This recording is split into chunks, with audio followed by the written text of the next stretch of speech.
Trevor Jadaniel Rogers. Am I saying that right? Yeah, you're saying it right, yeah. Can you tell me a little bit about your middle name? Like, where did that come from? Have your parents ever told you? Because I've never heard that name in my life. Yeah. Well, I heard it plenty growing up. Trust me. Yeah. So I asked my mom one time, and she combined both of my grandfather's names. So on my dad's side, it was JD. Okay. It was just 2 letters. It didn't stand for anything, JD. So we took the J from my dad's dad. And then my grandfather on my mom's side, his middle name was Daniel. Okay. So we took J from my mom's dad. No, my dad's dad. Okay. And then Daniel for my mom's dad, and it came J. Daniel. Okay. And do people ever call you by that ever? No, not really. I tell them, like, I bet I can guess your middle name. I'm like, you will never guess my middle name. You won't even come close. I'll just tell you. And they're like, wow, that's a crazy middle name. Yeah, exactly. All right, guys, you're here with the All Sports Best podcast. I'm Trey Gonzales here with Trevor Rogers, left-handed pitcher for the Miami Marlins. And today we're sponsored by the Lucky Bull Grill right here in Carlsbad, New Mexico. We're actually upstairs, which will be opening in the new year for Fridays and Saturdays. So definitely be on the lookout for that. All right, Trevor, I had to rock the Marlins tee for your squad. First time I've ever worn this, just for you, man, just for you. I appreciate that. I've got to know, how many pieces, can you guess about how many pieces of gear you've collected in Miami stuff over the years? Oh, man. I've actually just started to collect jerseys. Okay. And get them signed. My first one was Andrew McCutchen. So I got an Andrew McCutchen jersey, so that's a start. But I've got, like, a lot of trinkets, like Jazz. He was on the cover of the MLB The Show. So he was handing out video games. What? So we all got those. The previous year when Sandy absolutely went on a tear to win the Cy Young, just getting little trinkets of that. So I got a bunch of goodies, probably even more than I even know about. When you say trinkets, do you mean like stadium giveaways? What do you mean by that? So there's a section called Sandy's Beach, and they'll have cards like has a big K on it for strikeout. So they'll have extras, and they'll put them in the clubhouse if anyone wants it as like a memento. So I'm like, shoot, he's going to win the Cy Young. So I'm going to take that and just have it as a memento. Like, hey, that was the in year. Stadium the year that Sandy went off. That is insane. That's really cool. So tell me about the McCutchen deal. Was it you talked to him after a game, let's swap jerseys type of deal, or was it like a separate purchase? So it was a separate purchase. Okay. So when I found out he was signed back with the Pirates, like where it all started, where he was an absolute stud, and that's a guy that he has my number, and I'm like, I got to get the jersey of the guy that I just cannot figure out. You can't get him out. I ordered it early in the year because I looked at the schedule and we were going to Pittsburgh the last series of the year. So I'm like, I'm going to order it and hopefully he'll sign it. So I gave it to the clubbies on the visiting side. I'm like, can you have him sign this? So yeah, he put to Trevor and then wrote his name that's down. cool. I'm like, sweet. So I'm going to start ordering a couple more jerseys and just have him for just mementos. Yeah. Wow, that's pretty awesome. All right, since our last podcast together, you've gotten married. Congratulations on that, man. You and Tessa. Yep. That's awesome. Pitching clock. I want to talk about like some of the new things that were introduced throughout the year. The pitching clock was new to this year. They liked it so much. Fans apparently liked it. They kept it for the postseason. It was like experimental. What does it feel like as a pitcher introduced to something like this? So I thought there's going to be a lot more cons than pros, but it's actually the other way around. There are a little bit of cons to it, just like everything, but I really did enjoy it. The pace of play was like night and day difference. So like in between pitches previously, like you could go get some snacks and you go do stuff just in between pitches, but you grab a thing of seeds and 2 pitches have already gone by. Right. So it definitely increased pace of play. I remember one game against Minnesota, Sandy won a complete game, and it was like right under 2 hours. That's wild. And like we couldn't believe it. Like, dude, this is awesome. But I'd probably say the only cons with it, which I hope they make some adjustments with it in time, is like, say you're kind of just off. You can't find the zone. There's nobody on, so you can't step off to reset the clock and get a breather. It's pretty easy for it to spiral out of control because you don't have that 2-3 seconds just to, take that deep breath, slow the game down just a tad, and go execute a pitch. That's pitchers don't get timeouts, right? Just hitters. Yeah. Oh. Yeah. Nobody on, we don't get a timeout. Wow. So we can step off. I saw it happen a couple times. Like a pitcher will step off and they'll try and call timeout, but like the umpire's like, nope, that's a wow. ball. And then they'll get pissed off and like, dude, it's not me, it's the new rules. And then they're just like, they get butthurt about it and they got to move on. So and then one of the pros of it, you saying that Sandy went a complete game 2 hours, that's really good for your arm too, right? To not have to go, well, I'm sitting in between innings and they're trying to ice me a little bit. You kind of avoid that kind of thing. Yeah, absolutely, 100%. That's definitely one of the pros of it. You're not cooling down. I mean, there's probably always going to be that just with long innings, a lot of runs being scored, but just the pace of play, it quickens everything up. Yeah. So when you get a start, you go to the dugout in between innings. Commonly, you will see somebody with like one sleeve on, maybe doing something. What do you do in between innings to keep loose and feel like I'm going back out there with my best again? Mm-hmm. So I wear a jacket. Okay. Got probably something a little thicker than this. I just put it over my left arm and just have the right just hanging here. And I sit down for a little bit, kind of just catch my breath, get the heart rate back down. And then I can kind of feel, like if you sit for too long, you kind of feel it, like muscles start to tighten up a little bit. Sure. So I just I sit for a little bit, then I stand, kind of walk around. I hydrate, and kind of getting closer towards the end of my outing, I try to get something that just has a lot of sugar in it, just to get that boost of energy. Okay.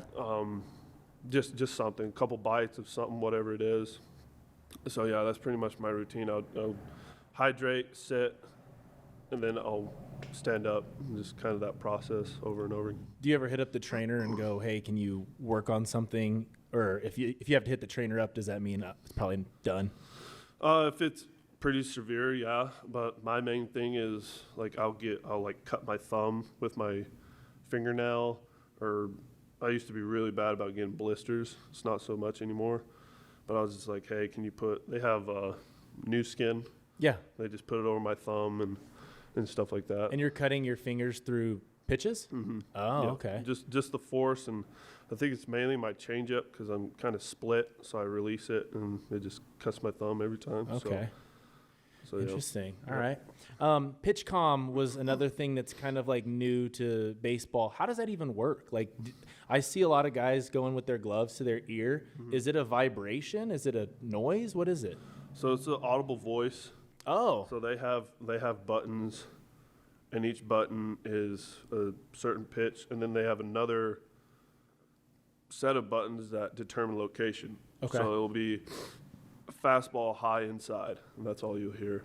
And when guys are doing this, it's probably because the crowd noise, so they're trying to hear it better. Sure. So, and then we have volumes on the PitchCom, lower, higher. So yeah, they call the pitch, and then you just hear audible voice. So it's just a deep thing in your ear, or do they put it in your hat? They put it in your hat. Okay.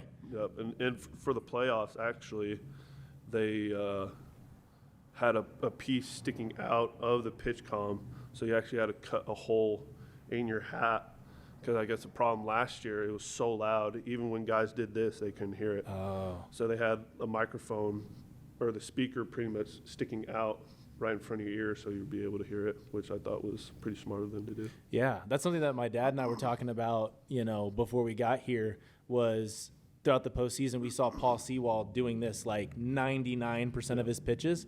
And I was always wondering, I thought it was a vibration. Maybe it's like one vibration is a pitch, two, So then what are the controls on your glove, or where do you put your controls?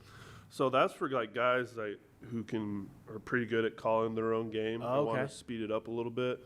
And for me, I'm like, I trust the catcher with everything. Oh, so you don't have a controller then? Mm-hmm. Oh, that's cool. Yeah. So all right. That's pretty much like individual based. So this year, another thing that was very prevalent was the sticky stuff situation, right? They said, let's do away with it. We're going to have umpires check you. The way I see this, because I'd imagine that you didn't have a whole lot of sticky stuff that you use, or did you? No, what did you use? I used sticky stuff in AA one time just because it was so hot and my hands were so sweaty. I had to try to get a grip, but I never liked it. I was blessed with big hands, so I don't really need sticky stuff to grip the ball. That's the main thing is guys can't grip the ball. Like that was their main issue of using it because the ball, they're just so inconsistent with the mud that they put on it. It dries out and then it becomes like powdery chalk. So like guys are throwing harder than they've ever thrown before, and it's like we're not trying to smoke a guy in the head because we can't grip a ball. Right. So that's true. That's the main reason for sticky stuff is to grip the ball. And of course, you're going to have those guys that are going to take advantage of it, just with like anything else, and get the spin rates up. Stuff gets nastier. But since I have big hands, I can grip around a baseball, and I've been perfectly fine without using any sticky stuff. With the umpires go in and talk to you, I kind of compare it to, like, I'm driving down the road, I'm doing everything perfectly fine, but I see a cop, and I'm like, okay, like, am I doing everything right? Does it feel like that? Because they got to go and look at your hands. You know you didn't do anything wrong, but there's that off chance, like we saw it with Max Scherzer, where they were like, I did everything they asked me to do, and I still got suspended. Do you ever feel, like, kind of nervous about it? At first, yeah. I remember one time specifically, there was dirt in my glove because I had a comebacker and the mound was still wet at the time. So it was like in a suspicious area of my glove, and I didn't see it. So I gave my glove to him, and he looked at it and looked up at me. I'm like, the heck are you looking at me like that for? And he told me, he's like, he touched it and saw it was dirt. He's like, just make sure you take that dirt off. So then I told the manager what he told me, and I'm like, oh, shoot, I ain't going to play around with this. So I took the dirt off, and there was no problem after that. Okay, interesting. That is crazy. So just the smallest thing, they're going to look for everything. They looked at belts. They look at hats a lot. Do you do anything with your – because in Miami, it's pretty humid, I'd imagine. Yeah. So what do you do to stay dry? There's got to be times where you're just sweat all through your jersey and everything. I tried to find, like, somewhere on my pants, like the side or the back of my pants where, like, you can tell if it's wet or not. And I just try and do that. And then there's the rosin bag. And I've actually found, like, just sweat and rosin is more than enough. Yeah. Like, tack and grip for me individually. So, yeah, that pretty much works for me. Okay. All right. So I wanted to kind of go into some of the teammates that you've had. And if you could give me maybe a few words on what you would maybe describe them. Sandy Alcantara. He's a workhorse. His workouts, seeing him in the weight room, he'll have like 6 plates on each side squatting. Wow. I'm like, wow, that's impressive. And it's like, I try to do that, I'll snap my back in half. Yeah. It's just, he's very, very calm, like kind of on the more quieter side. Sure. But when he takes that mound every 5th day, he's coming after you. And does he speak fluent English with you, or? Yeah. There's still a pretty heavy accent, but he can speak English pretty well. Very cool. All right. Sixto Sanchez. A goofball. It was a rehab start this year. First rehab start, I think, of the year. And he struck a guy out and did a little, like, shimmy. I'm like, that's the first inning you've pitched all year, and you struck a guy out, and you're going to shimmy on him. All right. That's funny. But yeah, he's just a big goofball. Jacob Stallings. Oh, shoot, that guy. He always looks like he's tired, but because he has 3 little ones, so I'm sure he's not getting much sleep. But great guy, great competitor. His running joke is he'll just ask guys if they're, like, seeing somebody, like a girl, like right out of the gate. He's like, do you love her? kind of make guys, like, a little awkward. He's like, dude, I just met this girl. He's like, do you love her? So yeah, he's a pretty good dude. Okay. I like him a lot. Josh Bell. Great guy. I love that guy. Like, being next to him, eye to eye, the widest shoulders I've ever seen. Really, he's a big guy. He's a big dude. But yeah, he's a great dude. I like that guy a lot. Luis Arias. I like that guy a lot too. He's the best hand-eye coordination I've ever seen. Really? In my life. He was insane this year. Absolutely insane. I heard a story when he was in Minnesota.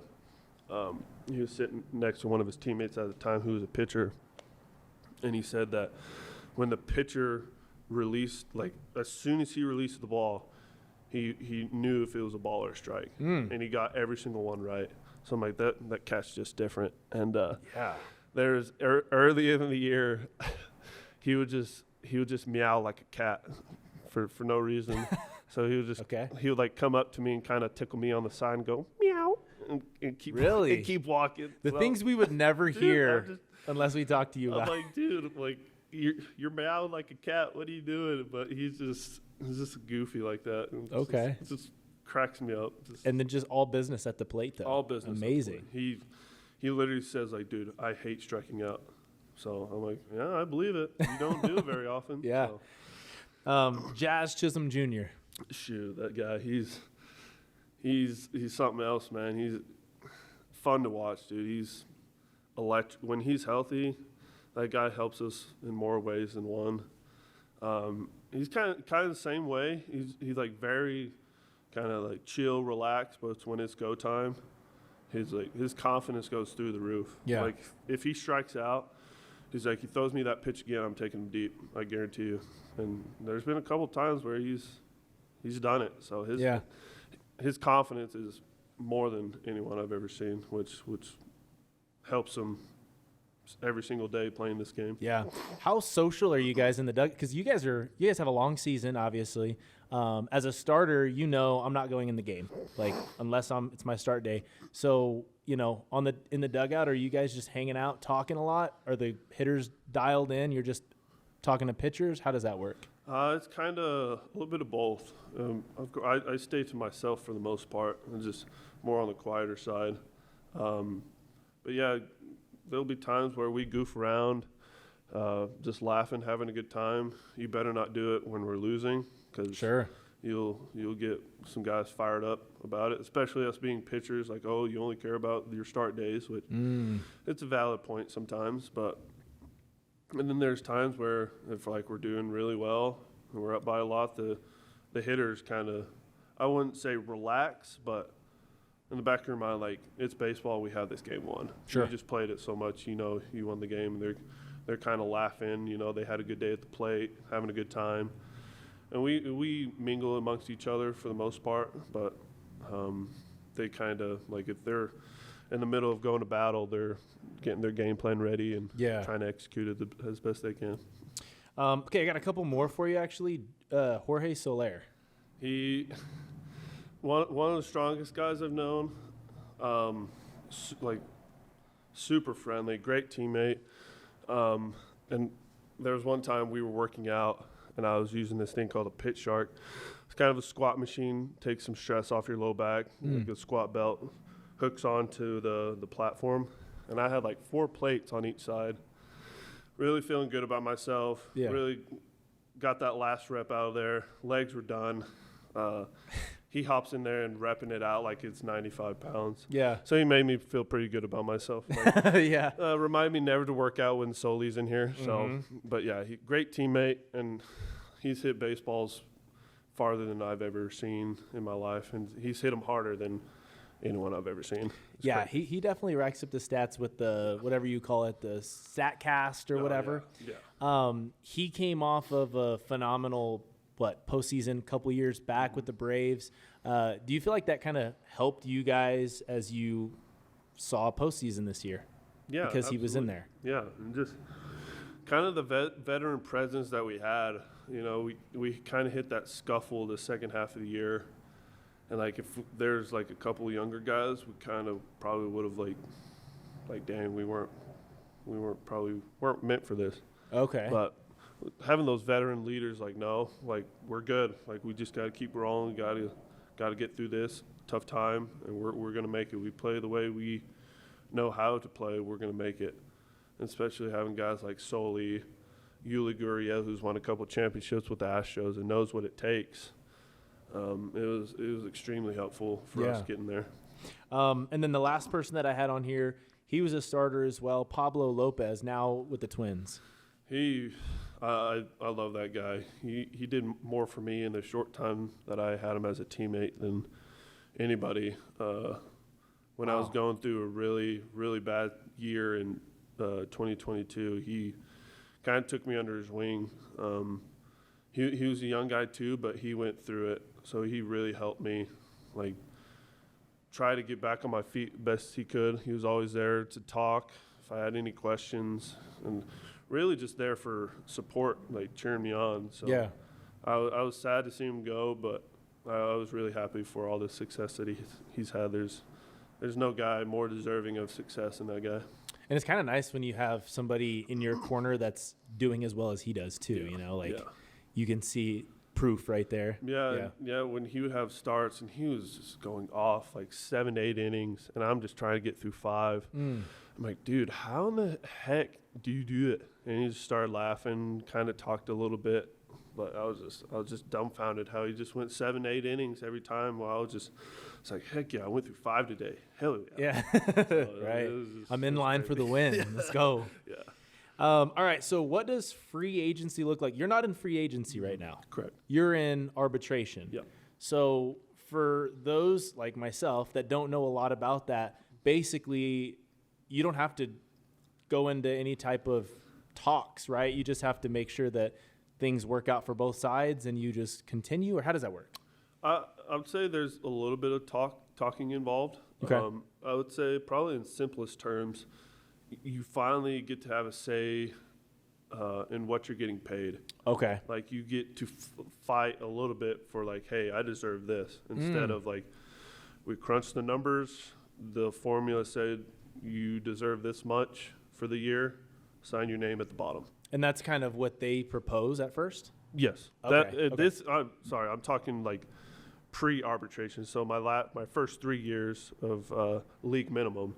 Oh, so, yeah, I see. They crunched the numbers. Like the formulation that we came up with says you deserve this much.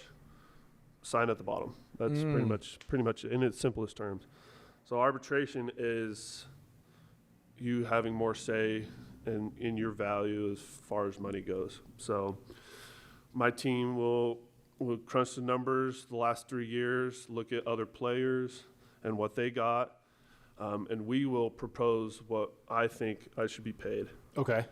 Their team, on the Marlins side, will crunch numbers and see and give a number as to it's like fair market value. Exactly. Kinda? Okay. Is what they think I should be paid. Sure.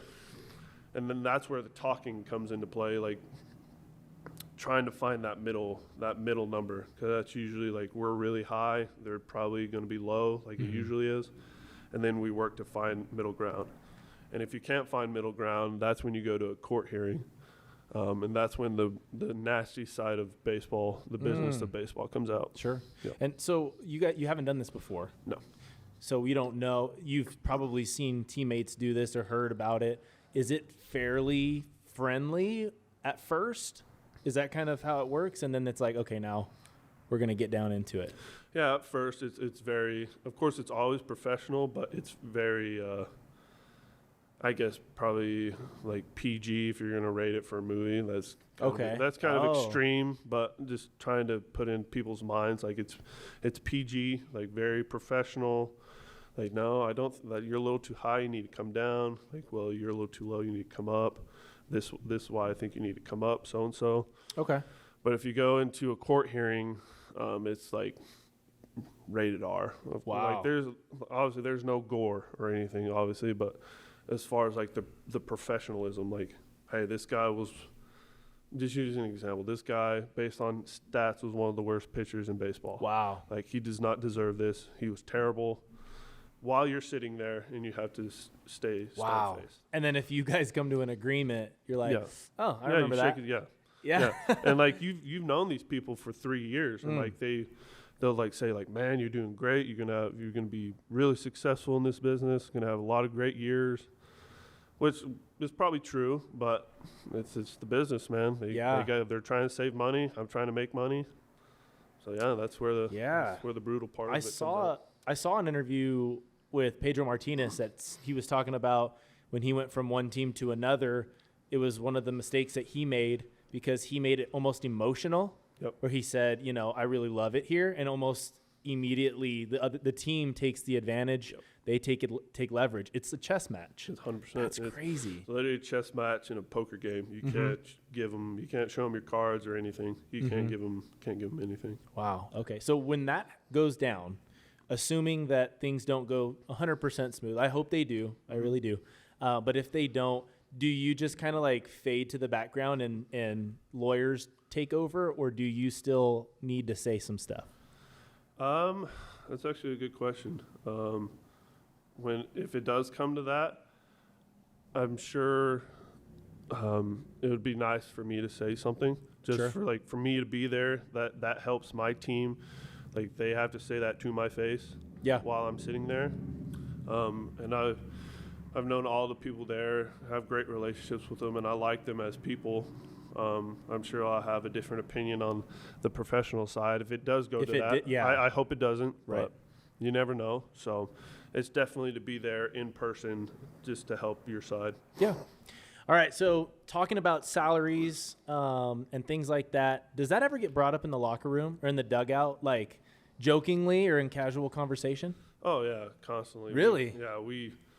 We'll always talk about it. Like, I got hurt this year, so say how it is. It's gonna hurt me a little bit, and we'll talk about it, like just number crunching. Like, what did this guy make? What was his contract like? What do you think he's gonna get in free agency? So, the number games are always gonna be played out. But you guys talk about it like us as fans talk about it in the locker room. Like, oh, dude, you think you're gonna make a good contract or whatever? Yeah, and just like, people like say they're having a really good year, like Aaron Nola did. Like, he just signed that long-term deal. Yeah. Like, we'll talk about that. Like, what do you think you think he's going to sign back with the Phillies? Like, how much money you think he's going to get in free agency? Like, we'll talk like he's gonna get paid. Like, if you say like that guy's going to get paid, he's going to have a good free agency year. Yeah. I always wonder too, like, is it ever touchy to talk about trades and who you want? Like, man, be great if we could get this shortstop while your shortstop's sitting right there. You know what I mean? Like, do you guys, is that kind of off limits, or it's just barbarian? It's probably a little bit of both. Okay. It's just kind of like we'll be constantly trying to play GM.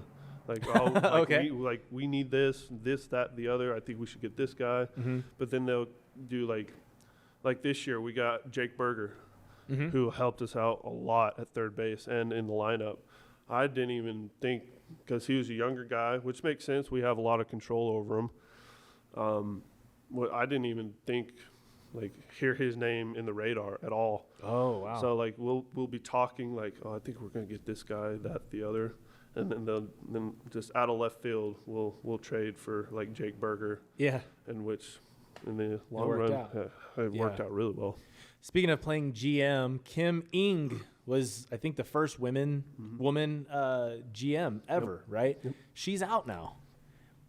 What's going on there? It's just crazy. They tried to put somebody over her. I saw all that. And I don't want you to have to talk too much about front office necessarily, but was that kind of an eye-opener? It was definitely something I did not expect. My dad, I'm like, geez, Dad, you find out stuff about the Marlins before I do. Yeah. He's like, he's on it. So he texted me, have you heard about Kim Ng? So he texted me that. One of two things popped in my mind. We signed her to an extension. Which would make sense. Which would make perfect sense. Or she left. Yeah. So I looked, and I'm like, she left. I'm like, why did you leave? It was like the first postseason in however many years. 2003, right? First full season postseason. So I saw that. I'm like, what? There's got to be more to this. And right. So apparently, from what I've read, that they tried to put, so the GM, and they tried to put somebody else on top of her, like a president of baseball operations. And she pretty much said, no. Which I can't blame her at all. She was the main piece among a lot of people in building that team and getting us to where we were. So I was very it was very unfortunate for her to leave, and I shot her a text and said, oh, really? Just just thank you for everything, getting us to where we were, and just hopefully to see you down the road, and best of luck. And which she'll get a job somewhere. Yeah. With her track record now, she won't have a problem. Did she text back?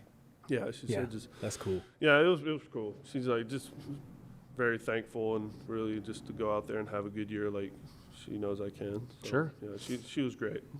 All right, so I've seen some things. I saw it the other day where they have magicians sometimes. Some fun perks of being a pro athlete is they can get celebrities, stuff like that. Do you guys ever have celebrities, magicians, performers in the locker room or anything like that, preseason, postseason? So we have like a lot. It's Miami, so there's a lot to choose from. I think the coolest one, there's two for me. Israel Adesanya showed up to our game one time. Okay. I got to talk to him a little bit, like shake his hand, do the stupid joke like, "Hey, I got a left hook. That's pretty good too." But yeah, he got to throw out a first pitch. I remember Floyd Mayweather was there just watching the game. Pitbull's got to go, right? Pitbull, I think, went. And then there's like a lot of Latin stars. Like, Okay. I don't know the first thing about it. So a lot of Latin stars that come out and throw the first pitch. And then probably my favorite was George Strait was there one time. Yeah. And I've never, to this day, I've never fangirled more in my life. I don't blame you at all. I still have the picture on my phone. And I still look at it. I'm like, oh, we're pretty much best friends. Yeah. But it was super cool. And I got to catch the first pitch of his grandson. Oh, wow. So I got a picture of him and then him and his family. So I'm like, shoot, that's one of the perks of being a professional athlete. Yes, right it is. It was really cool. Did you get anything signed by him, or is that weird to ask? He was very courteous, very just super, really nice guy. For me, I just wanted a picture. Yeah. Just to have. So that was cool. I would back it up. I'd print it out. I'd make sure I could never delete that thing. Yeah, I probably should do that. Yeah. Actually, I didn't even think about that. I'll help you with it after the podcast. Which park takes care of visitors best? That's not, visitors. So not your home spot. I'd imagine you guys have pretty solid food though. Oh yeah, our food's great. Man, that's a good question. I would say, Chicago. Chicago's really good because like their snack selection and their food's like top notch. Like if your snacks and your foods are really good, you're heading in the right direction. When I think snacks though, I'm thinking like chips and things like that. What do you mean by snacks? So it's like the good ones like have the best of both worlds. So they have like the Kind bars, Cliff bars, protein bars, stuff like that. And then you'll have like your Pop-Tarts, your Snickers, like your ice cream your cones. bad stuff. Yeah, your bad stuff. Like the stuff that the guys actually want. Right. So yeah, Chicago's really good. Atlanta. And that's the Cubs, right? Yeah. Chicago Cubs. Atlanta Braves do a great job.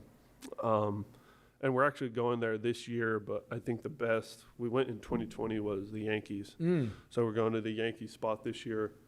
And I mean, it's the Yankees. So they have every snack imaginable. Clubhouse is great. Just everything is just top notch. And they just throw a buffet out there, post game and pre game too, for just meals. They'll either have a buffet, and some visiting clubhouses have a chef. So they'll have like a made to order menu, and like you can make that, or if you want something special, you can whip it up like that. So we get pretty spoiled. Do you guys ever get to go and check out like the clubs that are at the parks? Because I know Miami has a club, right? They have like a seating area for the VIPs. Do you guys ever go down there or not really? We do sometimes.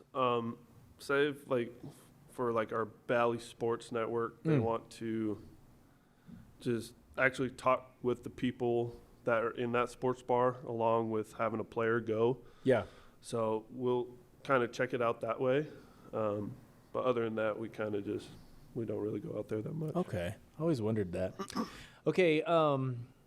Let's see. Can you walk us through your kind of like what went down this year? What went down with your arm? I know that you were on the way back and then you hurt your opposite arm, right? Your non-throwing arm. What happened? So I'll just start from square one. I had a really, really good start against Arizona in early April. 7 innings, however many Ks. Was feeling really good. Starting to feel like how I did in 21 and the great year I had. But I just could not get kind of like my bicep forearm to calm down. It's kind of just tight, sore. So I did everything I could with the training staff in between starts to get it calmed down. And pitched against the Giants. I went 3 or 4 innings, and I was topping like 91. It wasn't hurting. It was just like the muscles were so tight I couldn't get anything behind it. Sure. And I wasn't gonna say anything because like this is my day. Like I'm not. This is like I'm out here competing. Right. I don't give a crap if this thing falls off, which obviously is not smart to do. Yeah. But that's my Don't recommend it. That's my mindset. Yeah. But Stallings, he's just like the veteran catcher. He knew something was off, so he came up and talked to me. He's like, "Is everything all right?" And it's kind of those situations like if you lie, like you're gonna get chewed out a little bit. Sure. Like you got to put your ego aside. Like we got a long season ahead of us. Yeah. And I said my bicep just doesn't feel good. And he's like, "All right, I'm gonna call Skip."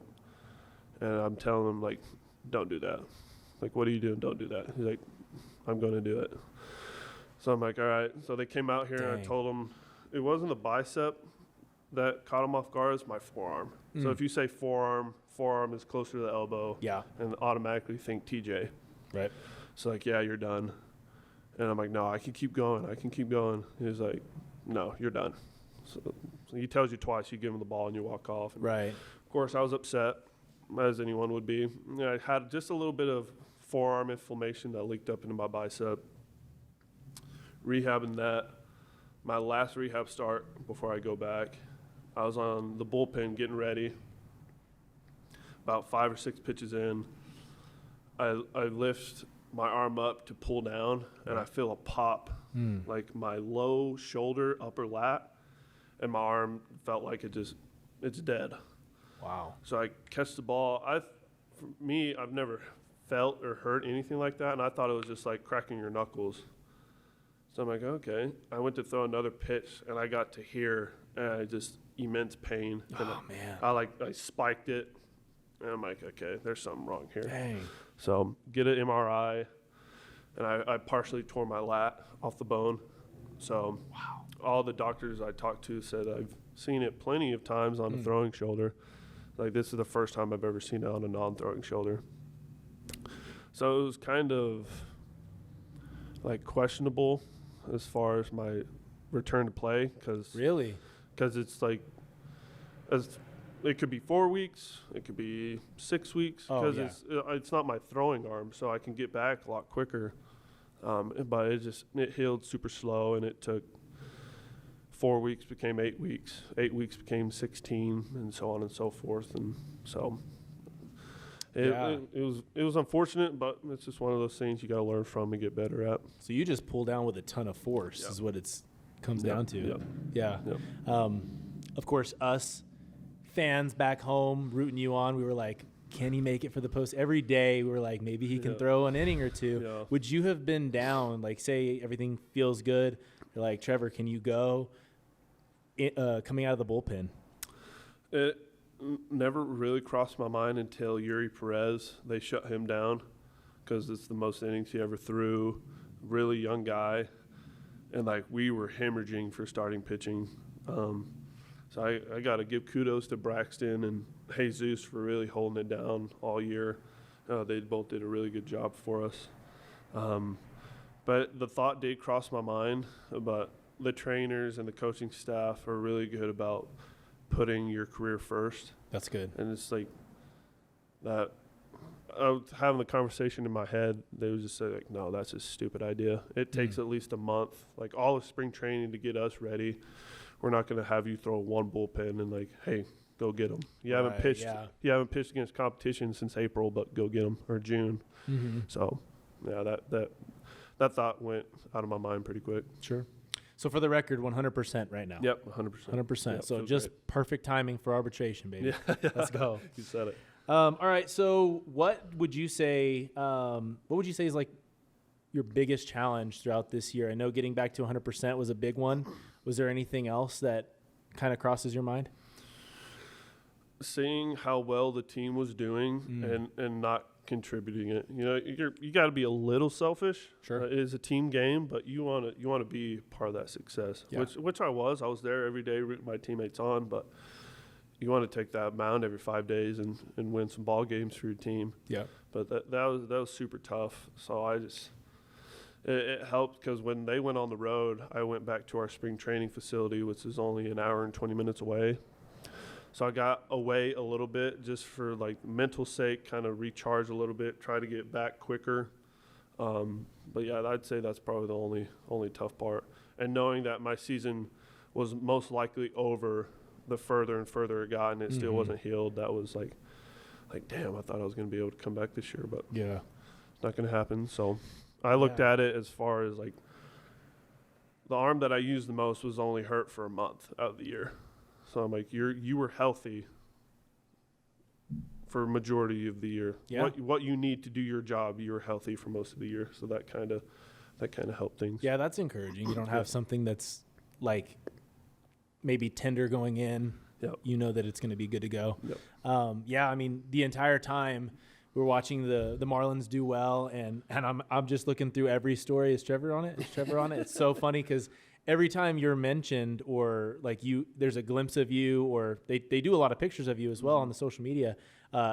Carlsbad just takes over and they just post that thing out, man. You get shared around a lot. So you get a lot of support from Carlsbad. You feel it? Yeah, I definitely feel it. This will always be home for me. And just to feel that support and see the support as well, it's something that I'll always be grateful for. Yeah. All right. I think the last couple I had for you was favorite jersey you've ever worn and maybe least favorite jersey, if you're willing to share that one.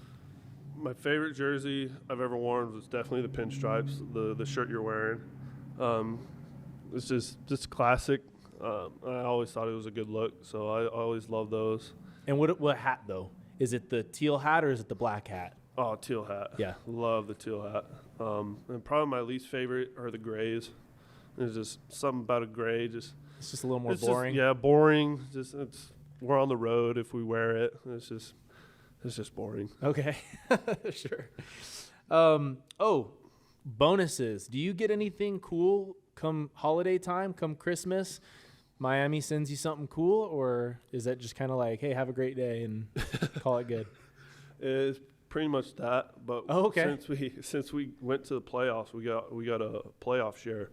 So the further you go into the playoffs, the more money you get. Oh. So I've heard the guys that won the World Series, they get like $300K. Wow. Like right out of the gate. Sure. So I got a nice little playoff share a couple days ago. So that's that a was Christmas gift. Yeah, for nice little Christmas gift with the holidays rolling in. So awesome. It was good to see.